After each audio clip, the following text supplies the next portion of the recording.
Hello, this is Douglas Gabriel. Today I'm so thrilled to get to have John Barnwell with me as we do a continuing tribute to Ralph Marinelli and the work that he did, along with John Barnwell, to demonstrate that the heart is not a pump, a very key idea for Rudolf Steiner. So if you heard the first video on this, or you watched the movie that's also on this page, then you will see that this is the backdrop that we're working with, and we are just so fortunate to literally have the guy, John Barnwell, who worked with Ralph Marinelli to create one of the most amazing steps in science, which showed that the heart is not a pump, which then changed the entire model of what a human being really is. And that has now led to many discoveries in relationship to heart and circulation. So we want to welcome John here today. And basically, John, I'm going to give you the floor to just tell us what you know about Ralph and about your experience. Thanks for being here. Oh, thank you. Yeah, it's interesting to revisit some of these things that we did so much exploration back in the day. It was back in the I'd say in the early '80s that Ehrenfried Pfeiffers' heart lectures were published by Mercury Press, and in the heart lectures, it's a short series of lectures that he did here in the U.S. He gave indications that he had gotten from Rudolf Steiner. Ehrenfried Pfeiffers, the founder of biodynamic gardening in America, and he was one of the young students that followed Rudolf Steiner around, along with Johannes Walter Stein and a few other young individuals, scientists, and so forth.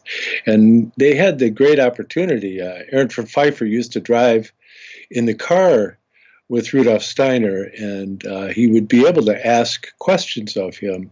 And so there's a lot of content that can be found in Pfeiffer's work that's not available elsewhere because of his intimate relationship and his ability to ask good questions, so that Rudolf Steiner was ready to answer him, whereas many people would come to him with questions like, was I Cleopatra in my last life? And he would just look at him. So it's you have to come to Rudolf Steiner with the proper spirit, and to have done the work to be able, he felt, to be able to carry what he was going to give you forward. That it was a proper karmic setting for the question to be given an indication. I don't want to call them answers because they're indications. He would always give you something that would give you a means for further inquiry, because it's important to understand that the Grail, the path of the Grail, of which this is central, is a quest. And a quest comes from, it's the root of the word question, and it's to be seeking. And so that what you're doing when you're on the path of the Grail is you're attempting to improve your questions. You're not really trying to find answer, because in the world in which we live, there's a continual evolution that's going. And it's necessary to have that concept in mind to be able to even approach the mysteries of the heart and how the heart functions. And Rudolf Steiner had indicated in his lectures also, he said that the heart is not a pump.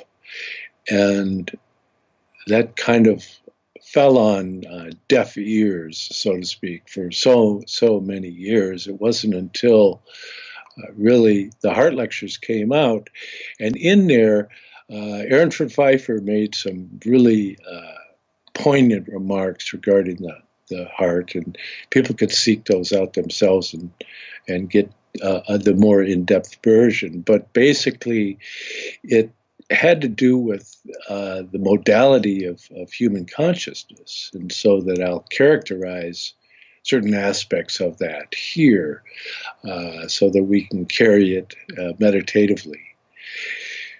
And to be short, you would say that there's two fundamental modalities that are expressed in the path of the Grail. There's the path of what's called dumpheit or dullness. And that's the modality in which Parsifal is in when he begins approaching the path of the Grail, that he's as yet dull. He hasn't come to clarity. What he's striving to achieve, as is expressed in Wolfram von Eschenbach's Parsifal, the achievement of the Grail is to come to a state of salda, which means blessedness, is about as close as we can translate it. So you have to say, okay, well, what exactly is going on here? And Rudolf Steiner was able to give indications to Walter Stein and also to Ernst Pfeiffer so that we could carry this riddle further. And essentially what it amounts to is that there's two fundamental modalities of thinking. One is what one would call kidney thinking. It's very much tied up into the mirroring that takes place between the paired organs of the kidneys and of the lungs. And in that modality, and you can look into the Old Testament, it's made reference to on numerous occasions, but you might not catch it because it says, oh, he was tried in his reins. Well, reins is an old name for the renal or kidney function. And so the ancient concept of the kidneys is like, that's the scales that you see in the Book of the Dead in ancient Egypt, where you have the heart being weighed on a scale against a feather. And so that's the scales are the realm of the kidney. And that's that mirroring that takes place between the consciousness. It's kind of be thought of as the way Plato represents in Plato's cave, to see where he's looking, man is perceived as looking at the image that's showing on the wall of the cave. The fire is behind him that's creating the illumination that creates the image on the wall of the cave. So you see that the direct perception of things has to do with entering into the heart realm, whereas our kind of reflective and neurological perception of our own self is more tied into this realm of the kidneys. And within that realm of the kidneys, Ernst Pfeiffer gave a very clear indication that if one follows the kidney thinking to its logical end result, one derives at the realm of it's like the realm of the kidneys is the realm of fear, just as the realm of the liver is the realm of anger. And so there's this kind of polarity happening between the cool impulses and the impulses of fire. And so we struggle between those two realms, between the cool Ahrimanic realm and the fiery enthusiasm of the Luciferic realm. Now, in looking at it, you can look up, there is an article that was published in the Manchester Journal of Egyptology quite some time ago. It's Heart and Reins in Ancient Egypt. Although I've tried to find it online, and as of yet, I haven't seen it posted. But nonetheless, it's an exploration, and it shows that, to make the story shorter, that he develops how these concepts are found in the Egyptian literature that are supportive of the concepts as they are presented in the Old Testament. And so that's a very telling experience, because you have to look at the kidneys and what they do. And now we think of the kidneys as they filter the blood, but they don't just filter the blood. Because the other paired organs that could be related to the kidneys are the ears.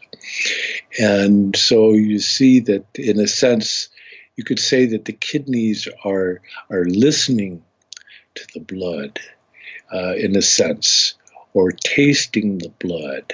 So that if you tie that in with the concept that's presented by Moses in the Old Testament, he says, the life of man is in the blood. And you see in Goethe's Faust, where he has Mephistopheles say blood is a very singular fluid. So it's that in man which is carrying his ego. His ego, according to Rudolf Steiner, is carried within the warmth of the blood.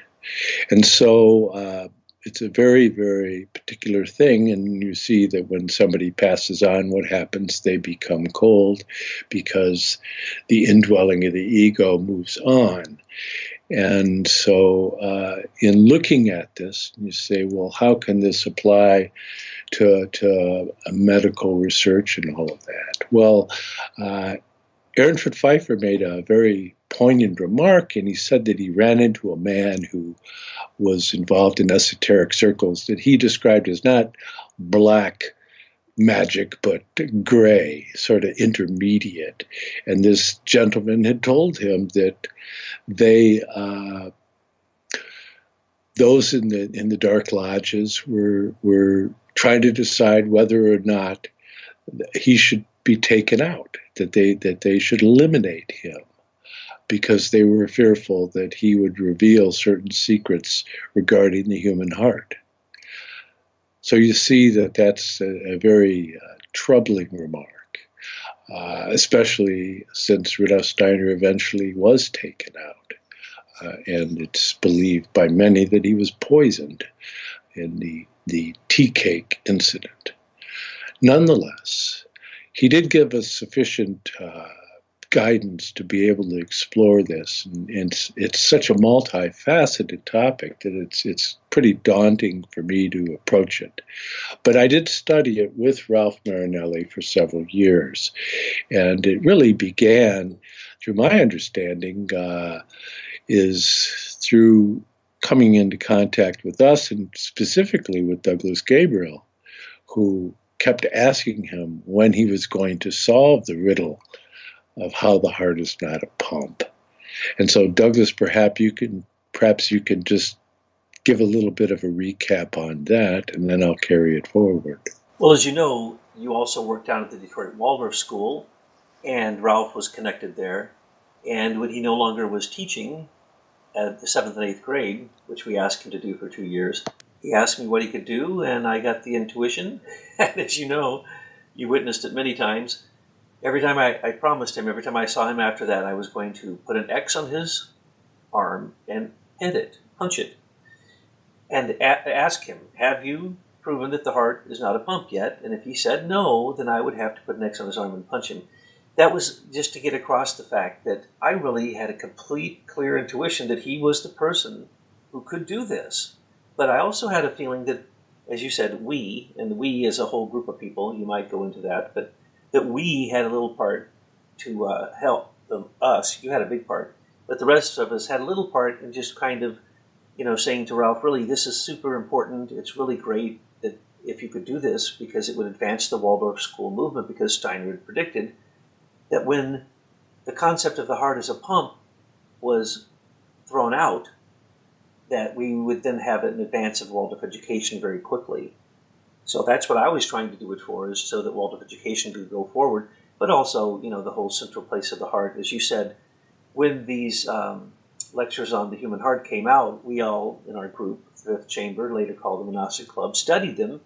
And, we did deep study on this. But then when you guys took it forward, you made this real and you were able to prove it to people, not just a bunch of flowery words. So maybe you can tell us a little bit about how you were able to prove some of these things. Yeah, I do tend to fall down the rabbit hole. There's so many facets because really, truly, the one aspect of a human being that is all-inclusive, it's the heart.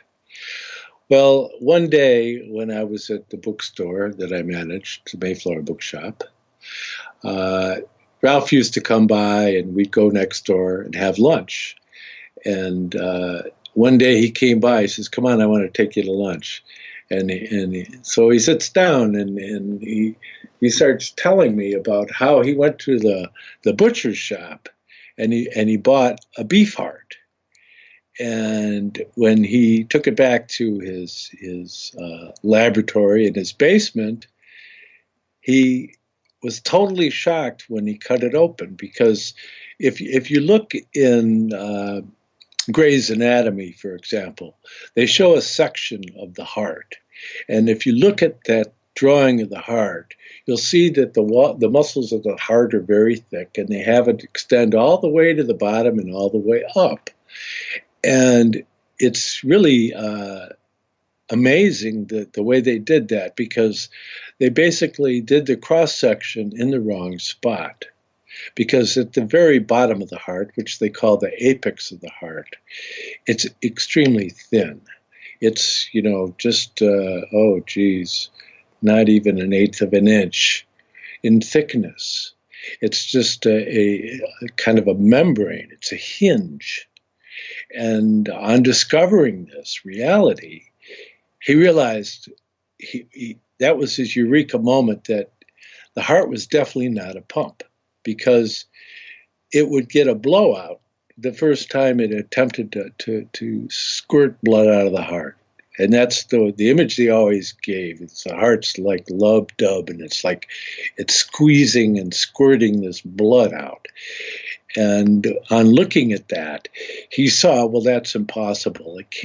That can't be happening, because the amount of pressure involved, the strength of the muscle of the heart, when you take all those things in consideration of the different layers of muscles within the heart all working together, were it squeezing the blood out as a pressure function, it would blow right through there, and you'd end up killing yourself.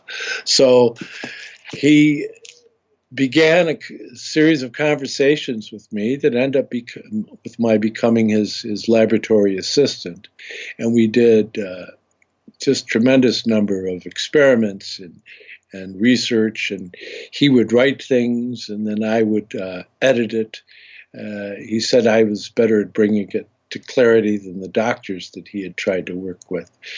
But anyways, we were able to create about 30, it varied between 30 and 36 pages. It still hasn't been published to this day, but what actually ended up being published, which has worked its way in the world and can be downloaded online, it's called Heart is Not a Pump, a refutation of the pressure propulsion premise of the heart function. It's with Ralph Marinelli, Branko Furst, Hoyt van der Zee, Andrew McGinn, and William Marinelli, who's a pulmonary specialist. He's Ralph's son. And I'm not included on there because I don't have any of the credentials, and so that doesn't matter. But they took our work and they actually eliminated a great deal, which is still definitely worth exploring. And at some point, I think I'm going to have to rectify that and publish something. But in any event, the original paper was the heart, pressure pump, or vortex momenta booster, the blood dynamically inert or automotive. With Ralph Marinelli and Larry Stevenson were early on there, and actually Larry was reviewing the paper. He would put his name on it, to the extent that things were in there. It's peer review is what they call it.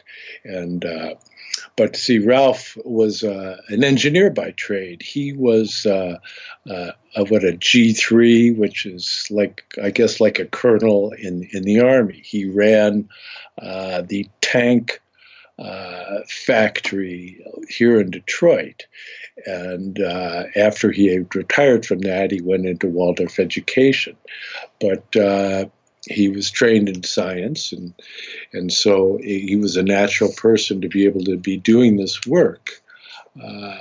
We, in our dialogue, I referred to it as verticordia, and that's the turning of the heart, from vertere, to turn, and cordia, the heart. And that's a reference to something that happened in 114 BC. In the city of Rome, a Vestal Virgin was struck by lightning, and it led to the trial of 3 Vestal Virgins being accused of losing their chastity, which is kind of a different way of looking at things, but that's the way they looked at it back then. They figured she got struck by lightning because they were messing around, kind of like instant karma. So the Romans were seeing that it was an omen that the god Jupiter was indicating that the astral or desire realm was out of harmony with the will of the gods. And in response to this, they erected a temple to the goddess Venus Verticordia, the goddess who turns the heart. And so that was erected in much later in 46 BC by Cordius Rufus, is the one that's well known because he had struck a coin in 46 BC, inspired by that temple that was created. And so you see with this idea of that there's this rotational movement of the heart. And so once it was figured out that the heart could not be a pump because of the nature of the apex being too thin, then, okay, what was going on? Well, in seeing the structure of the muscles, that they kind of have a spiraling structure in the way they laminate around the heart itself.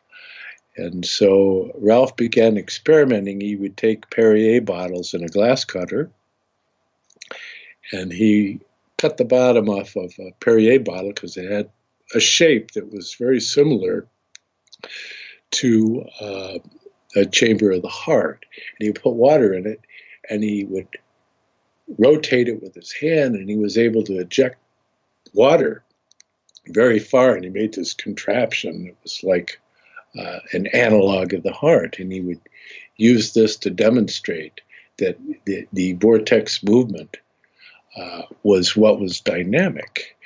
And we began to do studies with Doppler equipment of heart movement, and immediately in listening to the Doppler, which Doppler is like, when a car drives by and they're honking the horn will go, it'll change pitch because the car itself is moving. And so there's a modification of frequency due to that combined motion, right? So you have the frequency itself, and then because he's moving, it changes its relationship to your perception of it.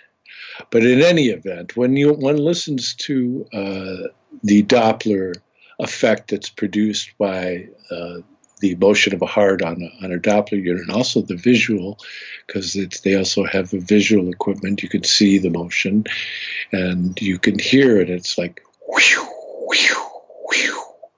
It's not lub-dub by any stretch of the imagination. But what's interesting is in phenomenology, the part that people's preconceived notions play in their ability to think about things that they perceive.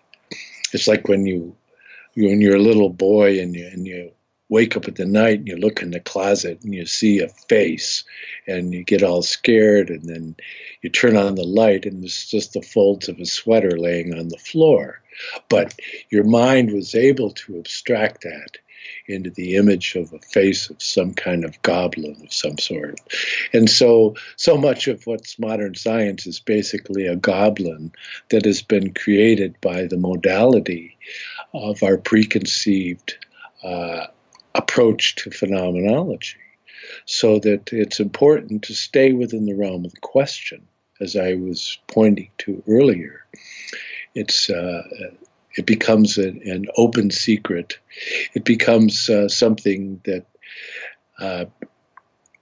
very rarely will you find a closed set, because nature is an open set, so that if you're looking at a phenomenon in science, it's always healthy to assume that there's aspects of the problem of which you're not aware. And that's what's continually happening in science. Is they'll say, well, it appears that this is why this is happening. And then as more time goes by, somebody finds out that there's some other aspect of the phenomenon that was unknown and that plays into it. And so it's continual cascade of understanding and phenomenology.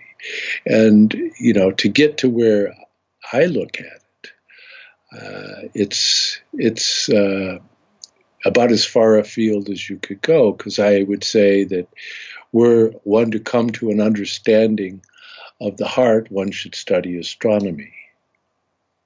If one wishes to understand astronomy, then one should study the human heart. That's truly beautiful. I love what you said about the question, because when you look at the heart, all you get is more questions. And now that, I'm going to put this bluntly, now that you and Ralph brought it to people's attention that they need to look at the heart and not just overlay their concept onto what they think the heart is, you changed, 250, 350 years of belief that the heart was a pump, and your first observation of a cow heart, okay? Well, that just shows that people weren't using true observation, what sometimes they call Gertianistic phenomenology, where you enter into the perception so profoundly that the nature of the thing that you're perceiving begins to reveal itself to you. And I think that's really what you guys did. And when you did this, I think you opened a door. What do you think about that? Do you think that your discovery actually changed science? Well, I'd like to think it did, and of course we were helped by technology. I mean, we did a lot of studies. Like we would take like a rubber hose that was clear, and then we'd get water, and there's this scientific company where you could order all these different things from, and we'd order all this stuff to analyze, because we started doing an intensive study of vortex phenomenon. And if you go to the works of C.G. Harrison, he says all phenomena in nature is vertical. And you just go, okay. And you go, well, what am I supposed to do with that? And so that it becomes this living question. And that was one of the questions that was also riding with us, because it was in C.G. Harrison's book, The Transcendental Universe, which at that time was not published. And I only knew of 2 copies. I had 1 copy, and another friend of mine had a copy that eventually became published by Rudolf Steiner Press. And so these things, we had to work so hard to find things, because you couldn't just go on the internet and look things up on Google or what have you. But so pouring through old medical books and everywhere we could to try and see if anybody was working from phenomenology. And it really goes all the way back to Aristotle, where Aristotle himself describes the blood moving before the heart's even formed. Okay, and it's quite a profound, and it's very, very direct. But he was a phenomenologist, you see. He actually observed nature. He wasn't always correct, because nobody is, but because of his ability to be able to allow his perceptions live in him and speak out of that, he became one of the, and still very, very influential, all the way up to the time of Thomas Aquinas, and then Aquinas carried it further, and whether people know it or not, the way in which they think is derivative almost entirely, and can be found within the works of Thomas Aquinas. So that's the way a metamorphosis works. And so these are very deep things that can be explored. But with us, we had the advantage of modern scientific equipment. But there was a very interesting point that happened. There was these two scientists in England, Stoneridge and Brophy, and they observed through direct angioscopic examination that the inner surface of the arteries is organized in a series of spiral folds that sometimes protruded into the lumina. They also observed that with fiber optics, they had these minute cameras they could put in the bloodstream. And when they stopped the blood flow, they had these cameras there, and they noticed that when they allowed the blood to flow again, that it was a spiral movement. And we had this video, and you could see it just goes, a bolus of blood would go through, and it's like rapidly spiraling. And it's like, it was like really an awakening for them. And you could see that if you put Doppler equipment on a blood vessel, you'll hear whew, whew, whew. And that sound, that phasing sound, it's not that it's going by, because the frequency that you hear tells you the velocity that's occurring. And that's the thing to understand. And so that when you listen to these phenomena, they're not telling you that there's like squirt, squirt, squirt going on. There's no squirting. It's an actual, the blood is actually spiraling through your blood vessels in a very, very dynamic way. And that essentially it's what is described as peripheral demand. That's all of the miles of minute capillaries that are all throughout your body that are working their way and interacting with the blood and sending the blood back to the heart through the veins, and that it's that drawing effect of peripheral demand that is such a dynamic thing in the blood itself. But again, going back to Aristotle, he talks about how the blood itself is moving in the early development of the chick, and then and we know from the morphology of an embryo that over a period of time, the blood eventually surrounds itself with something that's called the tube heart. And after that tube form has been developed for some time, it begins to pulsate, but it gets its pulsation from the blood, because the blood was pulsating all along and moving in a spiral form. So it's around it through metamorphosis surrounds itself with the tube heart, and then that form folds and it develops gradually into what we know as the shape of the heart. But it's just absolutely splendid to come to a recognition of form as a dialogue with substance, and the whole key to understanding the issues of being, what is a human being, is entirely centered around a dynamic vortexing activity that reflects the dynamic vortexing activity of the Earth itself and of the surrounding stars, and that there's no end to the level of exploration. I mean, if you are perfectly honest, then you understand that the activity of the sun itself, there's an important dynamic realm of activity that goes all the way out to the planet Saturn, called the solar wind. It goes all the way out, and then it comes back. And that, in our solar system, can be seen as the analog of the bloodstream, so that the arterial movement of the sun is the solar wind coming out, and then the return analog to the veins is that solar wind returning and coming back and giving a counter force. And so, to be perfectly honest, we live within the sun, that the sun actually extends all the way to Saturn, that is the ring past knot. So we are within the realm of the sun being in its sphere of dynamism.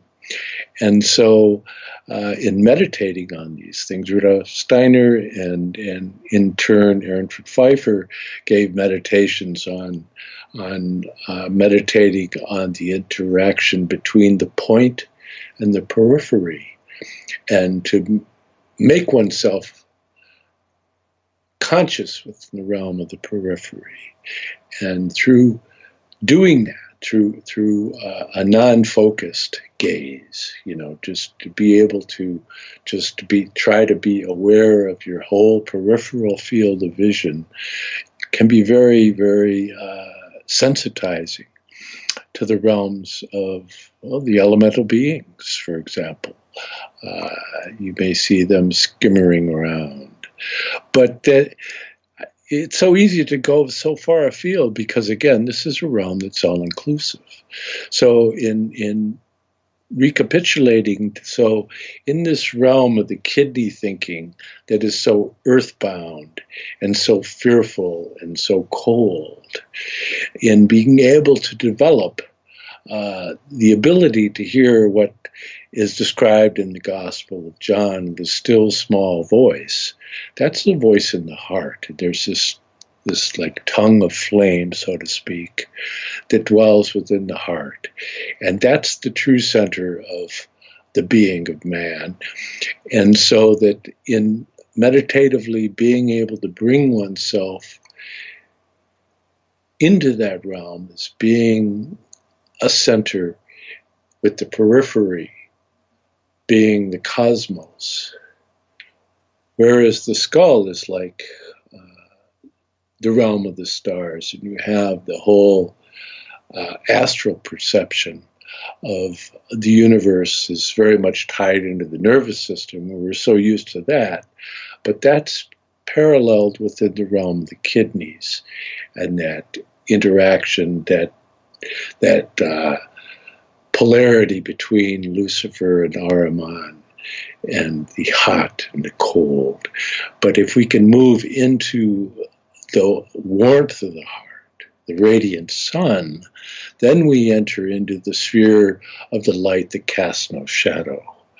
And that's the sacred realm of the heart. And if one can fully enter into that, then one has a capacity to be able to incarnate what is a gift that came to us through Christ of the individual human ego. And many people, they say, oh, I think this and I think that. And they don't even realize that so much of what lives in them is an echo, that they have not inhabited their thinking, that they haven't inhabited their speech. And the more we can try and bring ourselves integration into the realm of speech, it becomes the speech of the heart. And that it's this warmth of the heart that bathes our speech, that is what is developing our future metamorphosis, our future evolution, which is ultimately leading to what would be the fifth chamber of the heart. That's truly beautiful. It takes us right back to where we started with Ralph, the fifth chamber of the heart. Trying again to go after those questions on the quest for understanding what you just so beautifully described. So I think we'll end this conversation with a hearty hello to Ralph in the spiritual world, and all I can say is I wish I was up there sharing the laughs with him. Next time I see him, we're going to have a lot of laughs to catch up on, because I'm sure, as you remember, John, he was one of the funniest people, one of the most delightful people to ever be around, because he was always laughing, because he always saw the world in a way that was humorous and beautiful and not negative. He was very seldom negative. And I just think he was a great person, and I'm so glad that you were able to have a chat with us today, and that we could, in a way, give a few kind words towards a man who had more significance in our modern world than most people would know. So, thank you again, John, and God bless you, Ralph Marinelli.